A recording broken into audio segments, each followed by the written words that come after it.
Cuando hace unos meses los parisienses vieron en los Campos Elíseos el desfile que se realizó en conmemoración de los 200 años de la Revolución Francesa, muchos quedaron un poco sorprendidos a pesar del lavado de cerebro que habían sufrido desde hace siglos.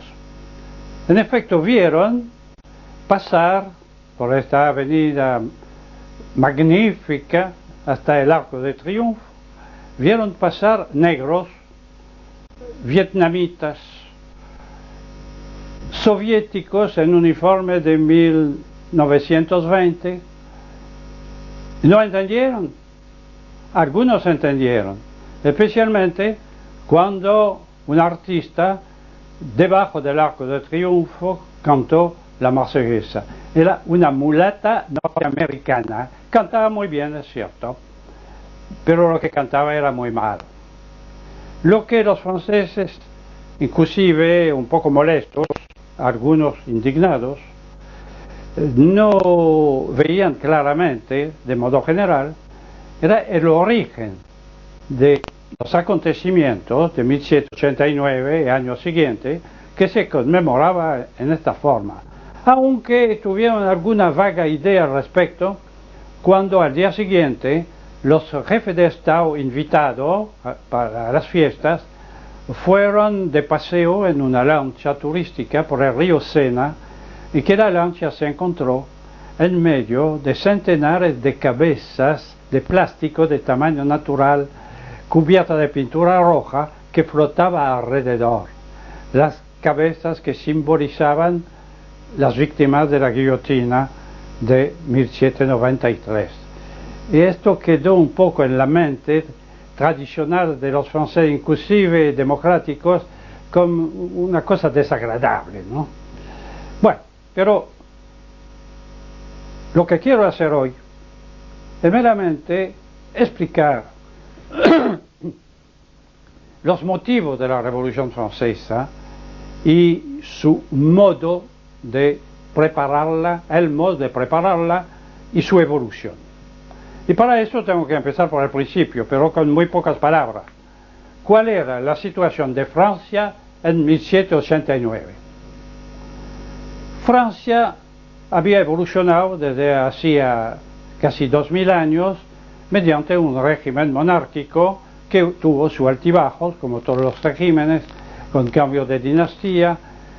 Con el final del imperio de Carlomagno hubo un periodo, el siglo IX y X, los siglos IX y X, un periodo de anarquía tremenda que fue superado mediante la feudalidad. Mala palabra hoy en día, pero la feudalidad no era sino el resultado de la autodefensa de los mismos habitantes. En aquel entonces ciudades había muy pocos, la gente vivía en el campo, aislado, cada uno en su campo. Este campo fue invadido por bandoleros de todo tipo que se aprovechaban de la situación para saquear las casas. Y entonces los habitantes del campo tuvieron que concentrarse, juntarse, donde en un cerro fácil de defender, y se pusieron arriba, una pequeña aldea arriba, y iban a trabajar en sus campos y volvían a la noche. Y cuando desde arriba se veía demasiado polvoreda, que se acercaba una banda de jinetes, abandonaba sus asadas y subían a refugiarse arriba. Pero necesitaban un jefe capaz de organizar la defensa. ¿Lo encontraron? No. Los que no lo encontraron, bueno, murieron. Los que lo encontraron, ¿quién era el jefe? Podía ser un antiguo oficial o suboficial de los ejércitos imperiales. Podía ser un joven con cierta formación militar o no, pero con una energía feroz y una capacidad organizativa.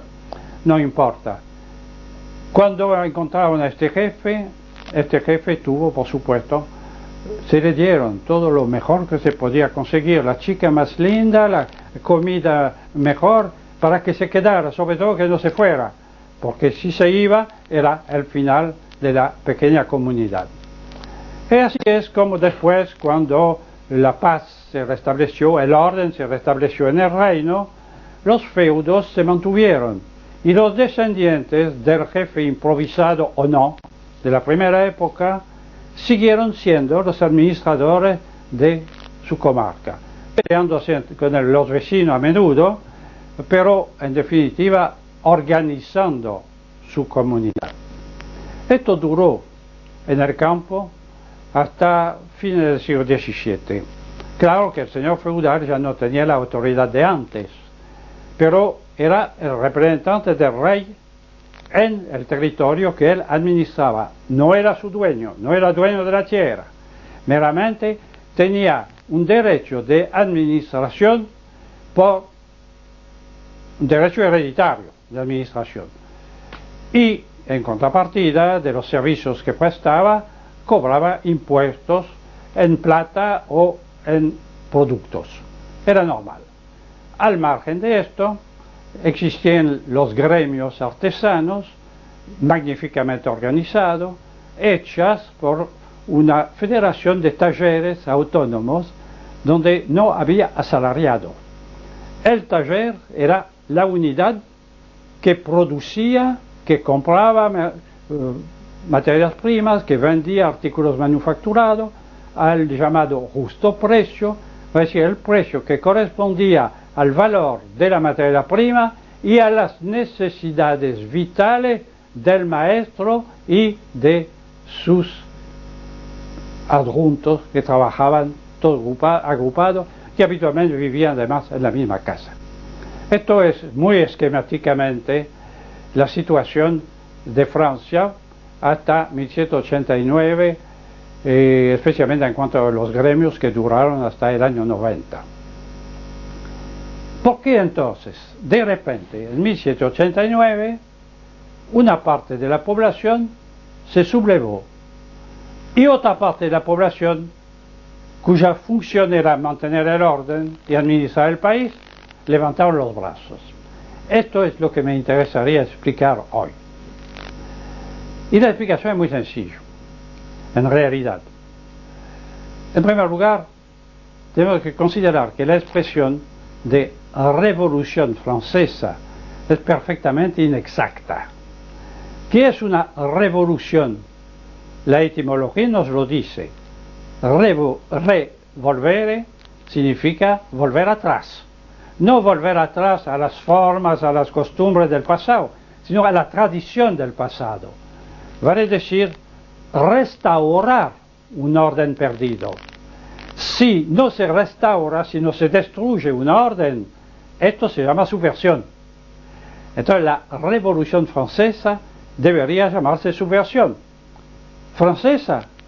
No, porque precisamente la subversión de 1789 fue preparada e instigada por casualidad desde Londres. Claro, los ingleses nos habían sacado a los franceses el Canadá y la India. Fue un momento muy malo, pero el rey Luis XVI estaba tratando de restablecer la situación.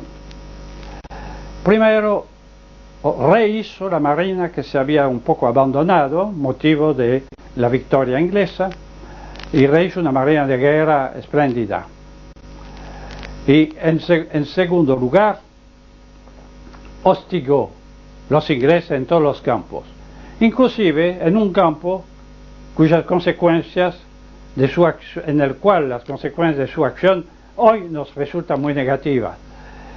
Francia mandó tropas a las colonias británicas de América para ayudarlas, para pelear contra los ingleses, sacar a los ingleses. Sin las tropas francesas, la independencia de las muy pequeñas colonias que estaba en el margen del Océano Atlántico no hubiera podido ganar, conquistar su independencia.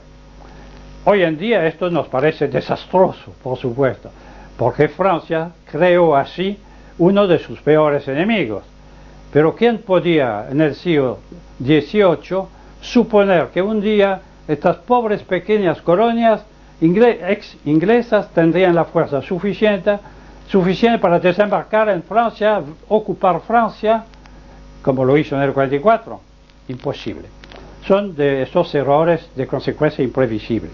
Pero Francia, en el terreno internacional, había vuelto a ser la potencia máxima de Europa.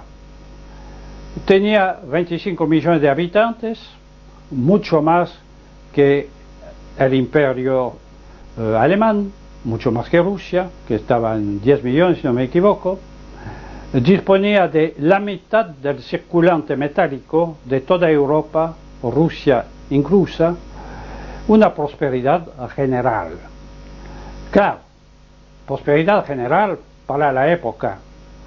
Pero cuando se nos viene a decir que los campesinos arañaban el suelo con las uñas para sacar raíces para comer, porque esto es lo que se enseña en las escuelas primarias de Francia, para reírse en primer lugar porque raíces en aquel entonces era la papa, la zanahoria, el nabo, etc. En segundo lugar, porque cuando vemos que hoy los museos del mundo entero se están peleando para conseguir los muebles campesinos, los muebles que estaban en las chozas infames de los campesinos, pensamos que esa gente no debía de vivir tan mal como se dice. Los que sí vivían mal, y bastante mal, era en el campo los ex señores feudales, los descendientes de los señores feudales. ¿Por qué? Porque los campesinos, en el campo que administraba el señor, resistían cada vez más a pagar sus impuestos.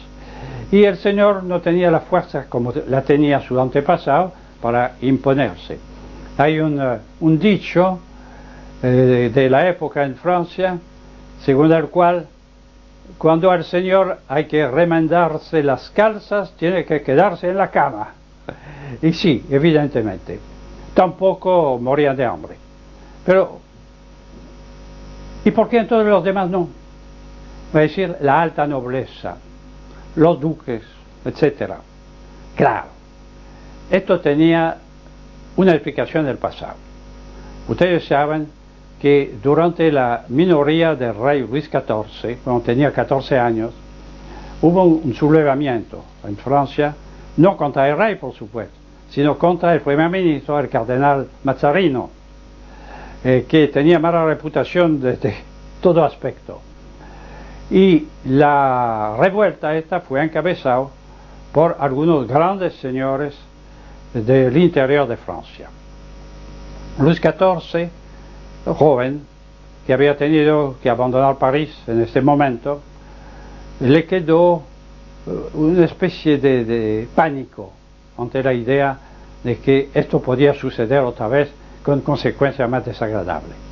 Entonces, dos consecuencias. En primer lugar, hizo construir el castillo de Versalles.